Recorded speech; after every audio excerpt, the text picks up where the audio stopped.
Aku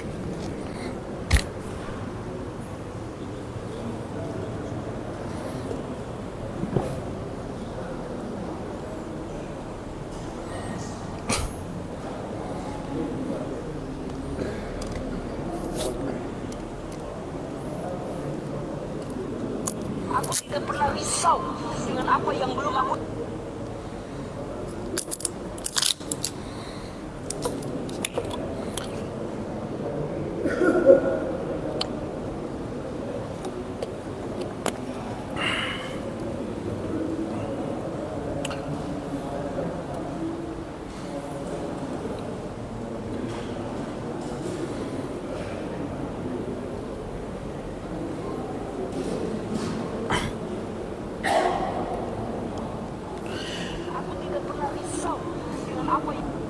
Astaghfirullahaladzim. Astaghfirullahaladzim. Astaghfirullahaladzim alladzi la ilaha illa huwal hayyul qayyum wa atubu ilaih. Bismillahirrahmanirrahim. Assalamualaikum warahmatullahi wabarakatuh.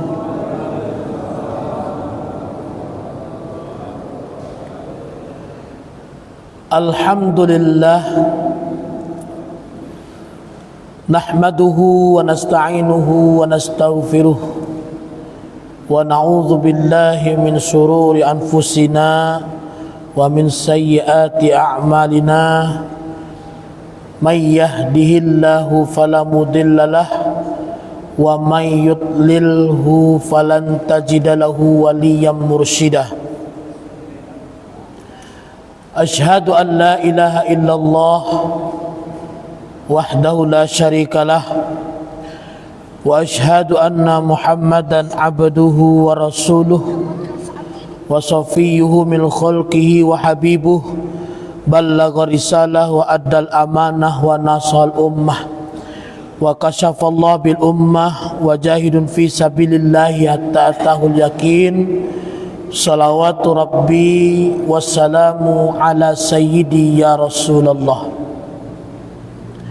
Allahumma salli ala sayyidina Muhammadin al-Fatih lima ughliqa wal khatima lima sabaqa an-nasiril haqqi bil haqqi wal hadi ila siratikal mustaqim wa ala alihi wa ashabihi haqqa qadarihi wa miqdarihil azim. Subhanaka la ilma lana illa ma 'allamtana innaka antal alimul hakim. Radina billahi rabba wa bil islami dina wa bi Muhammadin nabiyya wa rasula. Rabbana zidna ilma warzuqna fahma. Faqala Allah ta'ala fi kitabihil karim. Na'udzu billahi minasy syaithanir rajim. Bismillahirrahmanirrahim.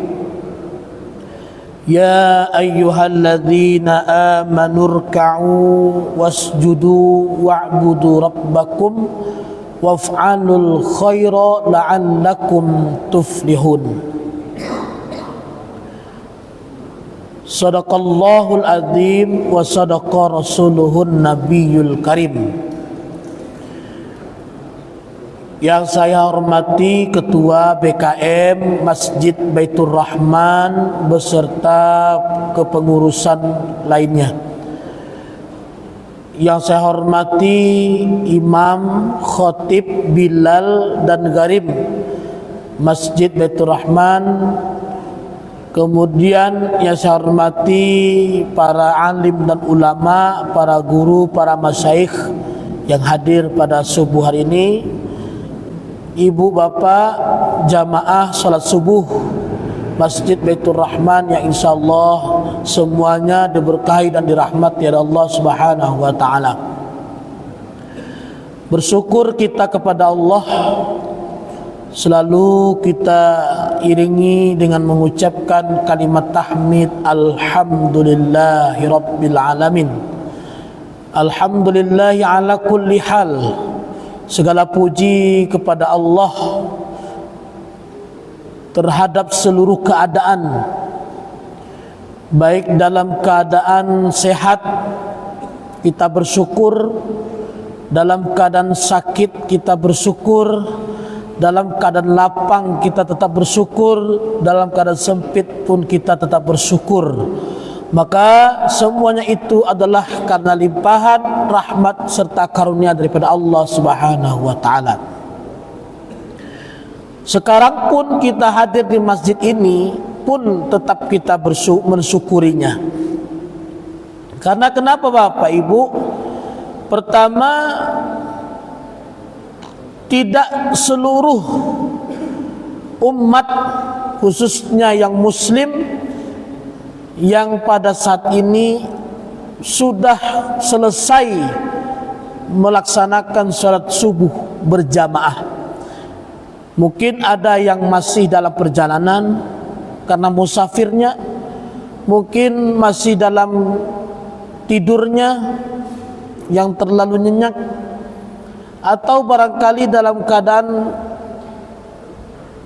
berhalangan untuk perempuan yang harusnya mereka ingin sekali untuk hadir di masjid, tapi karena sesuatu dalam hal tak bisa datang ke masjid karena uzur.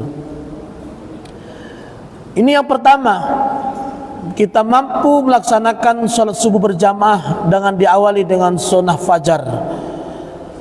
Yang kedua, terkadang Bapak Ibu, ada orang yang sulit tidurnya di rumah, pindah tidur di depan, kamar depan, tidak pacak tidur Bapak Ibu.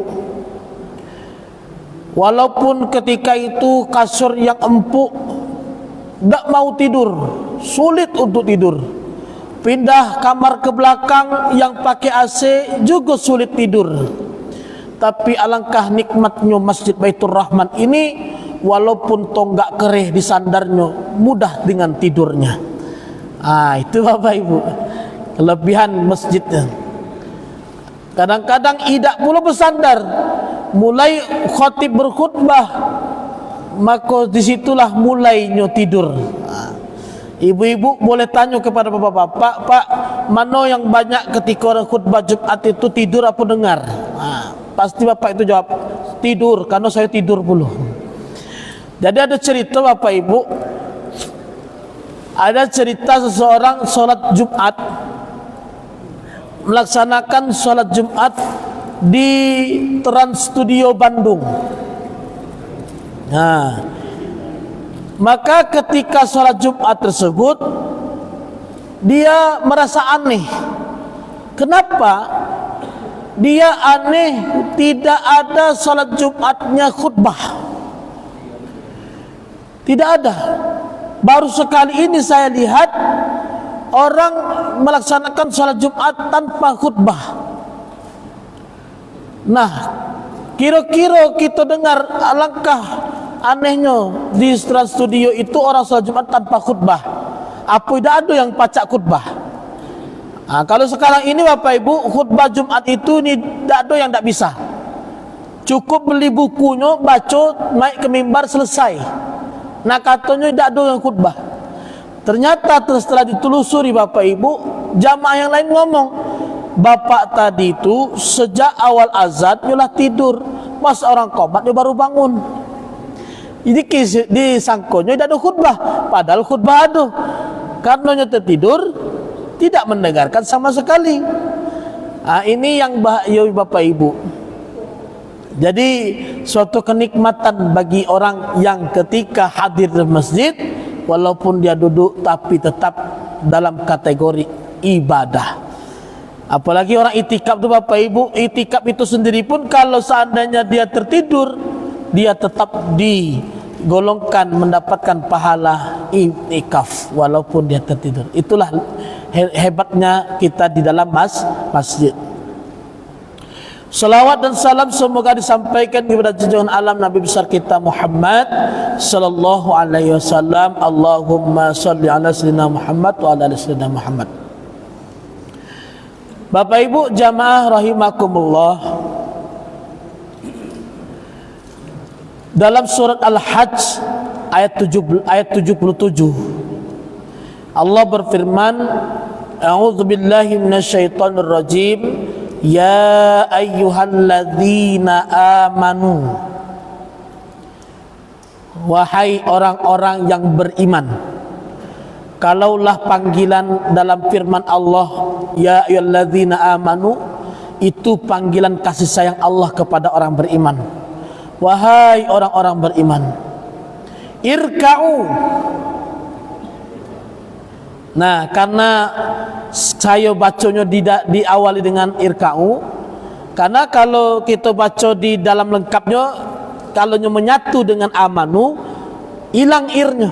Ya ayyuhalladzina amanurka'u. Nah, kenapa bisa seperti itu Bapak Ibu?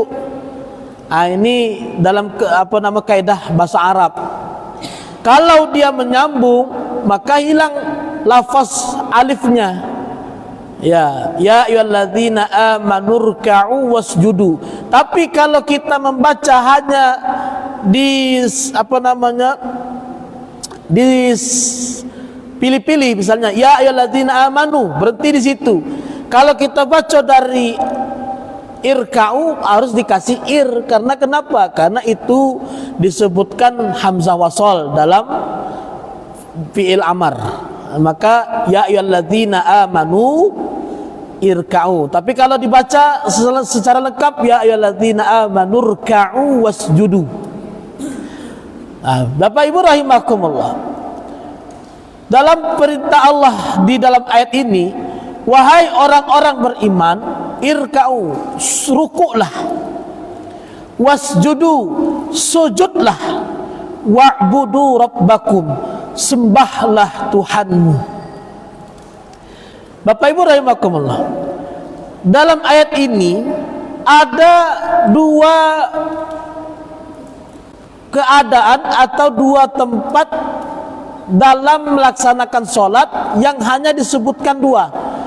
Satu rukuklah, dua sujudlah. Padahal kalau kita ketahui Bapak Ibu, sholat itu kan banyak gerakan. Ada dimulai dari takbiratul ihram, ada membaca Al-Fatihah, ada ruku, ada itidal, ada sujud, ada duduk antara dua sujud, ada salam, ada tahiyat, ada duduk tawaru, ada duduk iftiras. Nah, ini kan semuanya lengkap. Tetapi kenapa Allah di dalam Al-Quran itu hanya menyampaikan irka'u wasjudu, rukuklah dan sujudlah? Kenapa tidak pakai i'tidalah, atau bahasa Indonesianya duduk antara dua sujudlah, atau tahiyatlah? Kenapa memakai dengan kalimat rukuklah dan sujudlah? Nah, maka para ulama tafsir, mungkin para guru yang mengajar tafsir paham ini. Karena di antara anggota solat itu, gerakan solat, ya, yang paling tempat yang paling mulia, paling yang manusia merendahkan dirinya di hadapan Allah, itu di dua tempat. Yang pertama rukuklah, yang kedua sujud.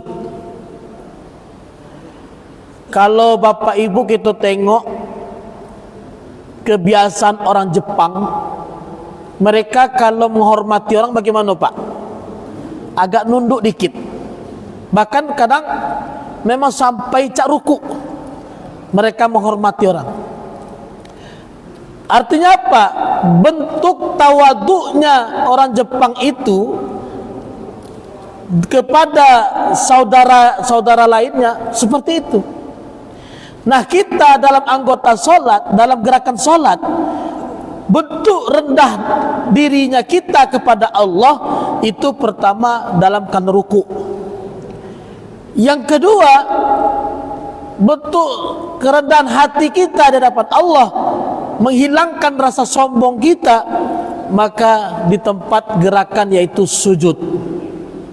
Padahal Bapak Ibu, kalau kita tengok berapa juta orang yang tawaf di Masjidil Haram, di Masjidil Haram itu tidak semuanya pakai karpet.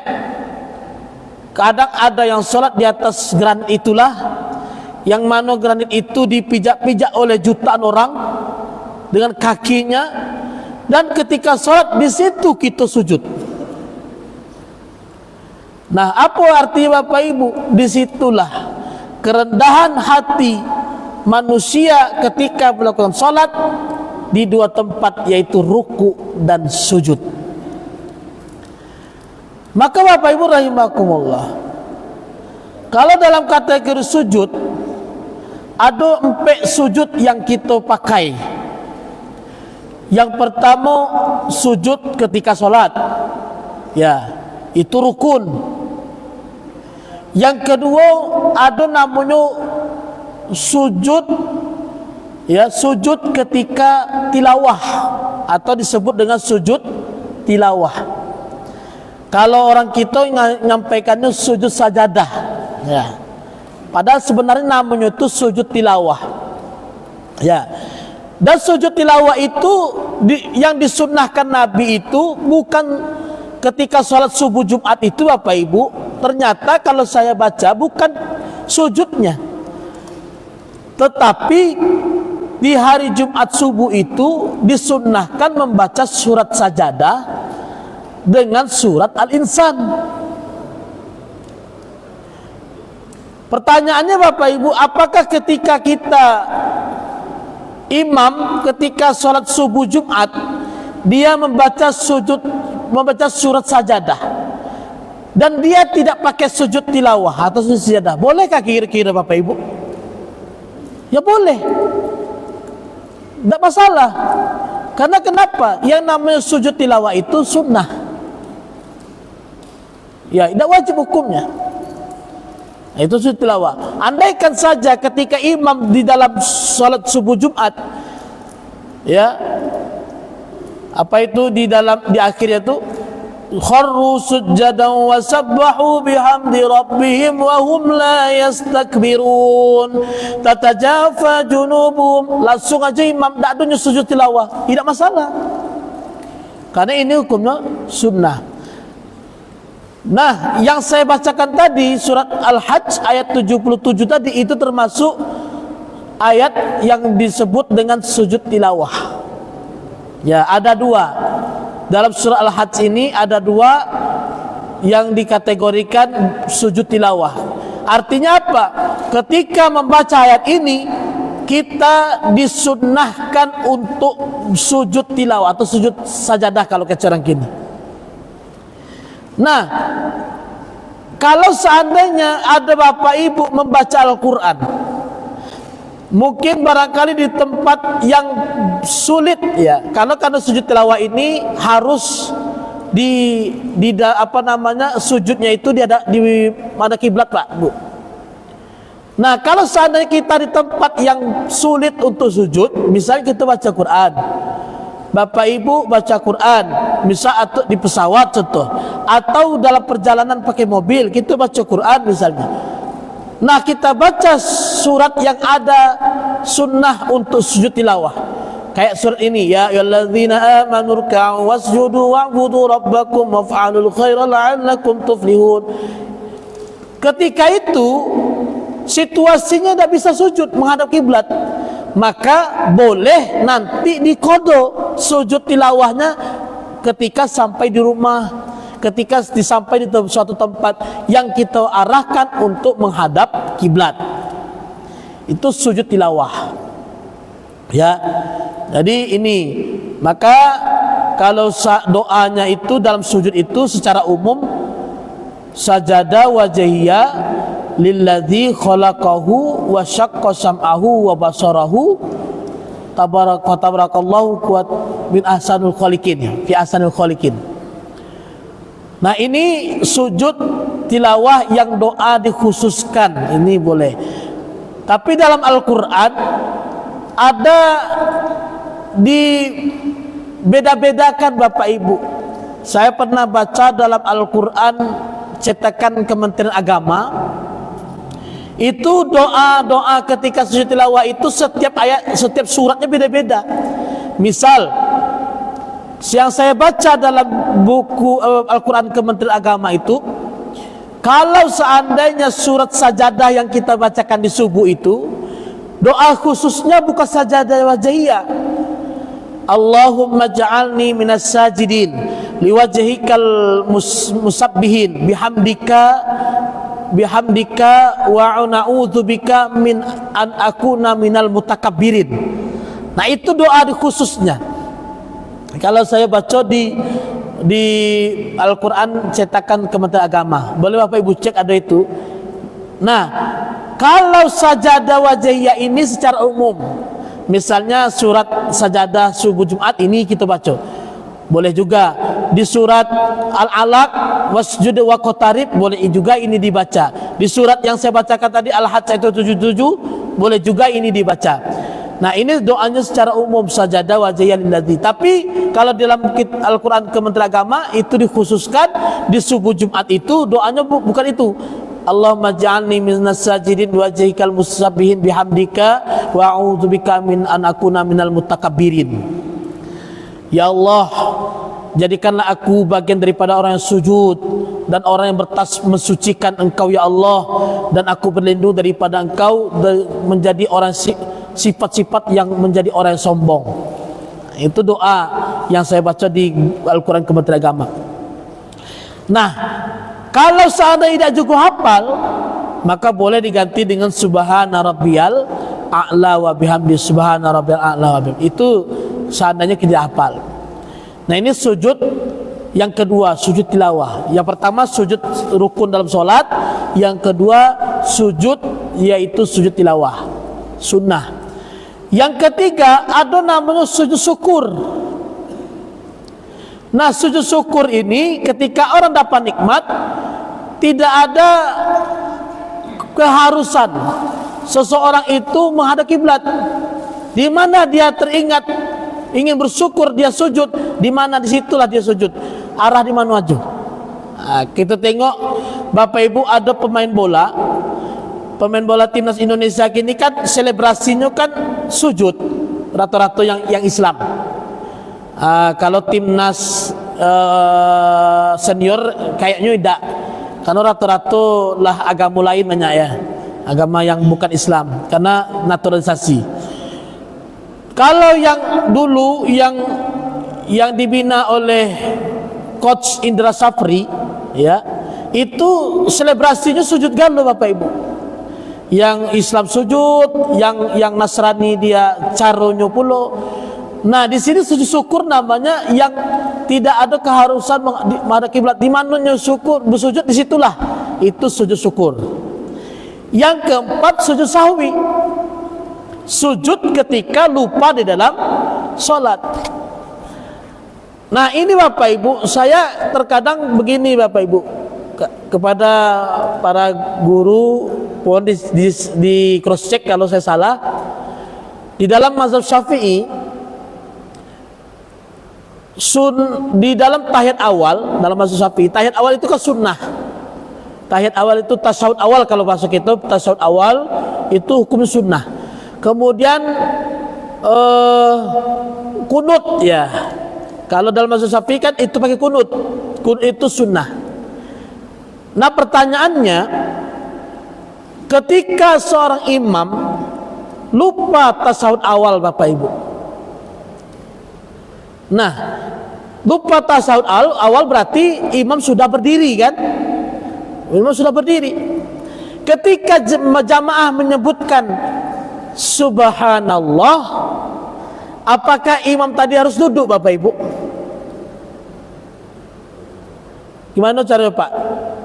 Apakah imam harus duduk ketika mendengar imam tadi lupa tasyahud awal? Lah berdiri dia. Artinya dia sudah melaksanakan rakaat berikutnya. Tapi ada jamaah subhanallah. Apakah imam tadi mesti duduk lagi Bapak Ibu? Di dalam mazhab Syafi'i, kalau imam tadi sudah berdiri dia duduk lagi Bapak Ibu, batal sholatnya Pak Ibu. Seperti itu kalau mazhab Syafi'i. Kenapa? Karena dia sunnah. Karena kesunahannya itu disitulah mako adonnya sujud sahwi. Kalau tidak misalnya dibetulkan oleh jamaah subhanallah, duduk lagi imam tasawuf awal. Kalau imam duduk lagi tasawuf awal, berarti di mana kita letakkan sujud sahwi, Pak Bu?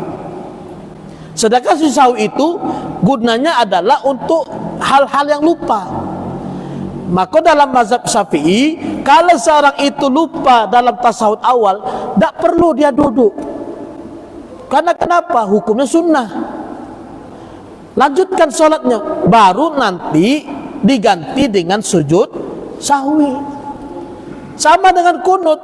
Kalau saatnya di masjid itu pakai kunut, misal Bapak Ibu, imam lupa kunut, imamlah sujud, apakah imam tegak lagi? Lupa, kecil-kecil makmum, subhanallah, tegak lagi, Allahumma hdina fiman hadait, padahal dia sunnah.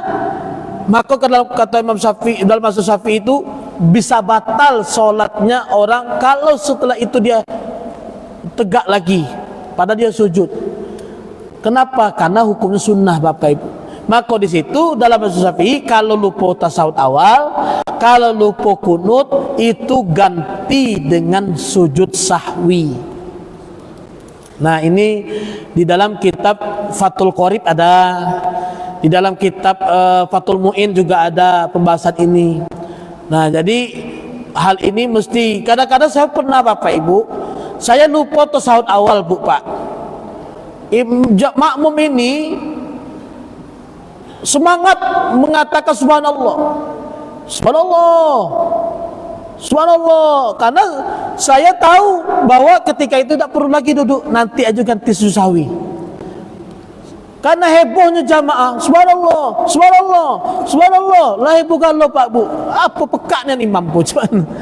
Padahal kita mengamalkan bahwa tak perlu lagi sujud, tak perlu lagi duduk terus sujud, duduk lagi. Kenapa? Karena itu sunnah.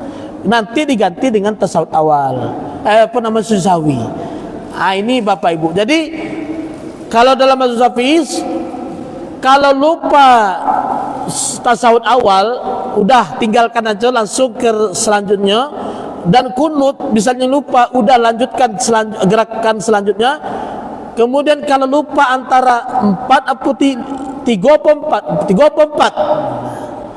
di sini kita pertama kita tetap menambah rakaatnya, kedua baru kita nambah dengan sujud sahwi. Kemudian ada juga kalau saatnya lupa baca Al-Fatihah. Ya. Ini memang ada yang berbeda pendapat. Tapi kalau seandainya berbeda pendapat, tidak masalah Bapak Ibu, asal jangan beda pendapatan. Kalau beda pendapat apa apa. Jadi Bapak Ibu rahimakumullah, kalau seandainya Al-Fatihah itu lupa makmum, ya lupa baca, maka si makmum harus menambah rakaat lagi, Pak. Karena Al-Fatihah itu rukun, kecuali dia masbuk, no masalah. Ini dia tidak masbuk, mungkin karena menerawang kemana-mana pikirannya, lupa baca Al-Fatihah dan teringat dia, astagfirullah, matinya kok rupanya rakaat kedua tadi lupa baca Al-Fatihah. Maka dia nanti ketika imam salam, dia berdiri kembali mengganti rakaat yang lupa tadi, ya, mengganti rakaat yang lupa tadi. Nah, ketika setelah mengganti rakaat lupa tadi, jangan lupa di ujungnya sujud sahwi. Nah, ini Bapak Ibu rahimakumullah. Nah, sujud sahwi ini berapa kali sujudnya Bapak Ibu? Ya, kalau saya membaca dalilnya dalam hadis itu 2 kali sujudnya Pak Bu. Ya. Karena ada orang, mohon maaf saya tidak tahu apa di mana dapat dalilnya, katanya sekali sujudnya. Tapi yang saya ketemukan, baik itu dalam kitab fikih ataupun dalam hadis Rasulullah SAW, Nabi itu ketika sahwi 2 kali sujudnya. Jadi sebelum salam, fil alamina innaka hamidum majid, maka Rasulullah sujud sahwi, Allahu Akbar, subhanaman la yanamu wa la yasu, subhanaman la yanamu wa la yasu, subhanaman. Baru duduk antara sujud lagi, Rabbighfirli warhamni wajburni warfa'ni warzuqni wahdini wa'afini wa'afani. Sujud lagi, subhanaman la yanamu wa la yasu, subhanaman la yanamu wa la yasu, 3 kali. Baru bangkit duduk, ya duduk akhir, tahiyat akhir langsung salam. Assalamualaikum warahmatullah. Assalamualaikum warahmatullah. Ini kalau di dalam yang saya pelajari dalam mazhab Syafi'i, Bapak Ibu. Jadi kalau ada yang mungkin pernah mendapatkan riwayat sujud sahwinya 1 kali, saya tidak tahu, saya belum pernah baca riwayat. Kalau tapi saya pernah baca riwayat hadis dalam sujud sahwi ini Rasulullah melakukan 2 kali, Bapak Ibu. Ya, 2 kali melakukan sujud sahwi. Jadi ada 4 sujud, Pak. Pertama sujud rukun dalam salat, yang kedua sujud syukur, yang ketiga sujud tilawah, yang keempat sujud sahwi. Nah, disinilah tempat makamnya kita merendahkan diri ke depan Allah Subhanahu wa taala. Maka disebutlah oleh Allah, kalau bahasanya ruku, pembahasannya sujud, maka ini adalah disebut kategori ibadah salat. Nah, Bapak Ibu, kemarin kita sudah dibahas, ya, sudah dibahas mungkin peringatan Isra Mi'raj, bagaimana Rasulullah itu menjemput perintah sholat. Nah, pertanyaannya Bapak Ibu, ternyata kalau kita gambarkan Bapak Ibu, Subhanalladzi asra bi abdihi, pertanyaannya kenapa tidak pakai bi khalqihi saja? Kenapa tidak pakai bi Muhammadin saja? Kenapa Allah pakai bi abdihi? Subhanalladzi asra bi Muhammadin minal masjidil haram, kan bisa itu. Atau dipakai subhanalladzi asra bi khalqihi minal masjidil haram, Maha suci Allah telah memperjalankan Muhammad daripada Masjidil Haram sampai Masjidil Aqsa. Maha suci Allah telah memperjalankan Rasul Muhammad ciptaannya dari Masjidil Haram sampai Masjidil Aqsa, atau Rasulnya atau Nabinya. Kenapa Allah pakai bi abdihi? Bapak Ibu rahimakumullah, ini kajian memang luar biasa Bapak Ibu. Lana fidal bahru midadan bi kalimati rabbi. Kalau seandainya kalimat-kalimat Allah itu ditulis, dibahas, walaupun dengan air laut sebagai tintanya, itu takkan, kalaulah habis puluh air laut itu Bapak Ibu, diganti dengan air laut sebanyak yang ada di muka bumi ini, takkan habis membahas tentang kalimat Tuhan, kalimat Allah Subhanahu wa taala. Apalagi kalau para ulama tafsir itu bukan hanya sekedar kalimat, huruf saja dibahas. Kenapa hanya pakai bi? Kenapa tidak pakai min abadihi, atau an abadihi, atau ka abadihi? Maha suci Allah telah memperjalankan seperti hambanya, dari hambanya, kan bisa. Kenapa pakai bi? Nah, ini Bapak Ibu rahimakumullah, pembahasannya luar biasa. Bahkan dalam kalimat kaidah ilmu nahu, huruf bi itu harfun jar, huruf ba itu bisa menjadi 20 makna Bapak Ibu. Ya, bi abdihi, bi itu bisa mengandung 20 makna, tergantung sesuai makna yang cocok dengan kalimat yang sesudahnya. Maka di dalam bi abdihi itu kalimatnya pakai ba, itu dengan kalimat bermakna muasabah. Artinya apa? Rasulullah ini berjalan dalam Isra Mi'raj itu bukan maunya Rasulullah, tapi diselingi dengan maunya Allah Subhanahu wa taala. Dan Rasulullah ini dalam Isra Mi'raj bukan berjalan sendiri, tapi diperjalankan oleh Allah Subhanahu wa taala. Nah, Bapak Ibu rahimakumullah, ini pembahasan huruf ba saja di dalam Al-Quran itu sungguh luar biasa. Para ulama tafsir membahasnya dengan pemikiran yang luar biasa.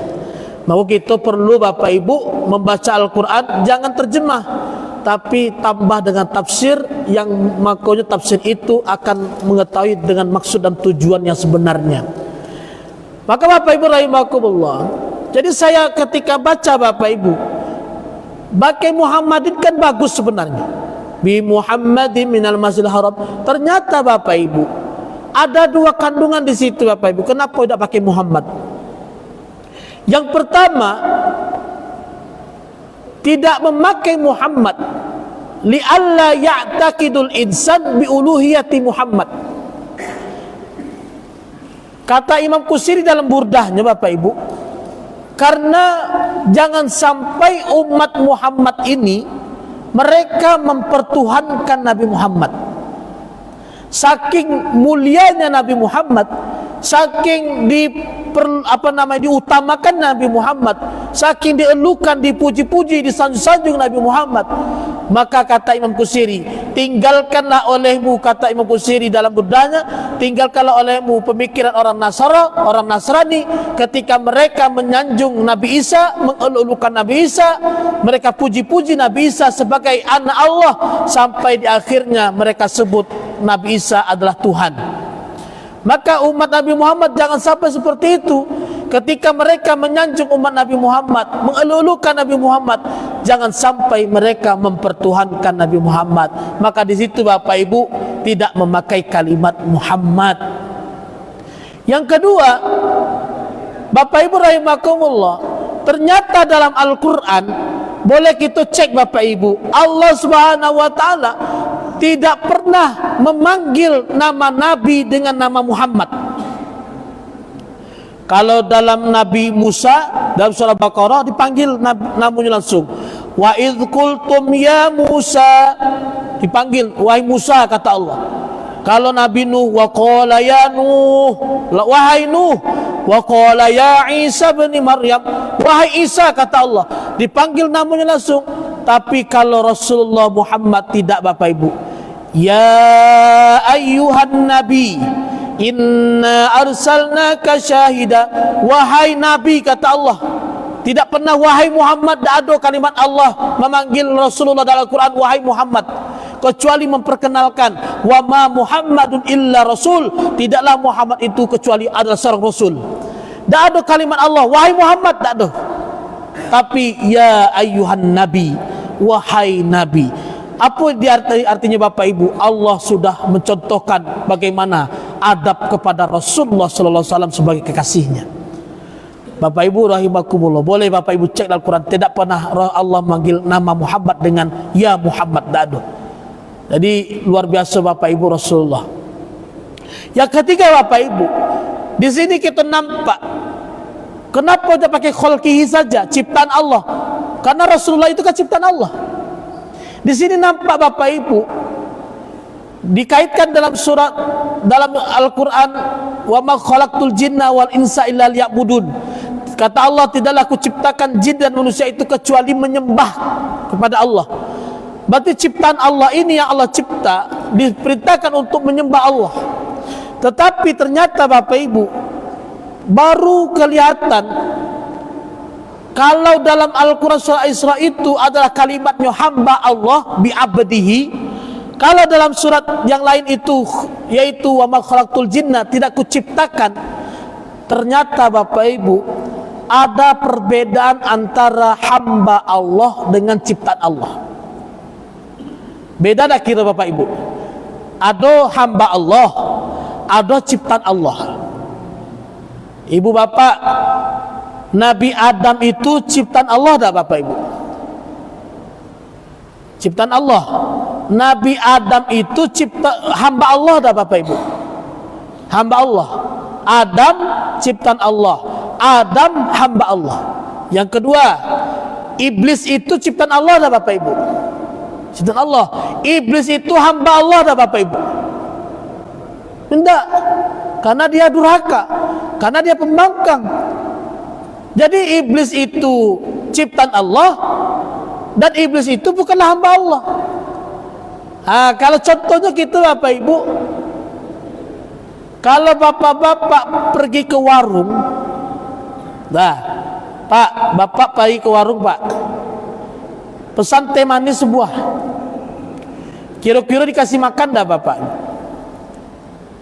Pesan teh manis dikasih makan dah Pak? Tidak, karena yang bapak pesan teh atau minum, minta minum. Tapi kalau bapak-bapak minta makan, tolong minta buatkan makan, kira-kira dikasih minum tak? Jadi apa intinya Bapak Ibu? Setiap hamba Allah itu pasti ciptaan Allah, setiap ciptaan Allah belum tentu hamba Allah.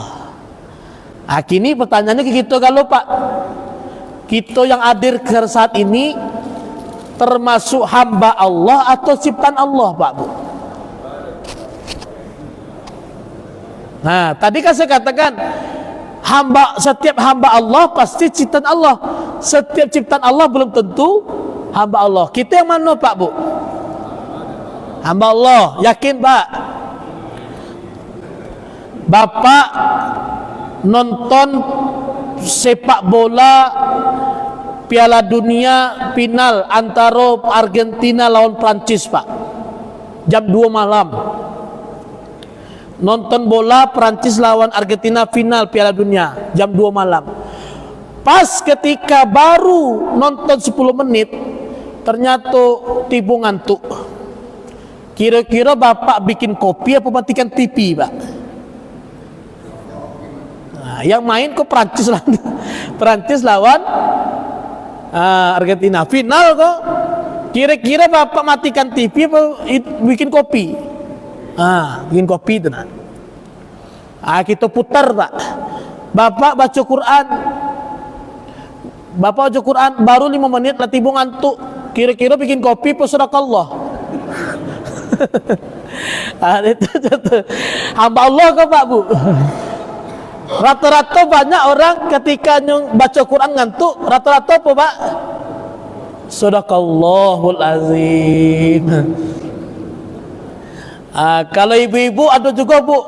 Ibu hamba Allah, penciptaan Allah. Ibu-ibu bawa duit ke pasar 50.000, Bu. Besar apa kecil, Bu? Kecil. Kalau ibu-ibu bawa infak 50.000 ke masjid, besar apa kecil, Bu? Berlain. Tiba di masjid besar, tiba di pasar kecil. Atau bapak ibu pergi kondangan, pergi pesta. Kalau pergi pesta itu bajunya pilih-pilih apa seadanya. Tapi kalau pergi masjid seadanya apa pilih-pilih? Itu Bapak Ibu rahimakumullah. Maka di sini kita meyakini kalau seandainya kita betul-betul hamba Allah, nah maka kita pentingkan dalam beribadah ini. Kalau sholat kita jaga kebersihan, kita jaga baju yang terbaik kita datangkan, kita pakai baju yang bagus. Nah, ini yang Bapak Ibu yang kita harapkan ketika kita menghadap Allah Subhanahu wa taala dalam keadaan bersih dan dalam keadaan suci. Innallaha yuhibbut tawwabina wa yuhibbul mutatahhirin. Sesungguhnya Allah mencintai orang yang bertaubat dan orang-orang yang mensucikan dirinya. Jadi kalau kita suci Bapak Ibu, maka di dalam surat Al-Ma'un itu Bapak Ibu, fawailul lil musallin, celakalah bagi orang yang lalai. Termasuk lalai itu dalam solat adalah siapa aja Bapak Ibu? Yang pertama yang tersebut lalai dalam solat adalah yaitu ketika mereka di dalam solat pesan-pesan agama yang diamanahi untuk saya untuk mengisi di hari ini. Bulan kemarin saya mohon maaf tidak bisa hadir karena hujan, tidak bisa, mantel tak ada. Pas orang sholat baru selesai reda hujan tuh, tidak akan terkejar lagi kalau saya rasa. Maka saya sholat di rumah itulah, dan saya hanya mendengarkan ceramah dari ketua BKM ya, Pak Prof tentang syariah ya, syariah kemarin tuh. Maka bagus sekali saya dengar kajiannya. Bapak Ibu rahimakumullah, mungkin ini sebelum Ramadan Bapak Ibu ya, saya mohon maaf kalau ada salah dan khilaf, baik sengaja atau tidak sengaja, yang besar maupun kecil, yang nampak ataupun tidak nampak daripada kesalahan saya. Kepada Bapak Ibu saya mohon maaf sebesar-besarnya, mohon maaf lahir batin. Semoga kita semua dipertemukan kembali nanti dengan bulan suci Ramadan. Amin, amin ya rabbal alamin. Perbanyak maaf. Subhanakallahumma wa bihamdika asyhadu an la ilaha illa anta astaghfiruka wa atubu ilaik. Wassalamualaikum warahmatullahi wabarakatuh.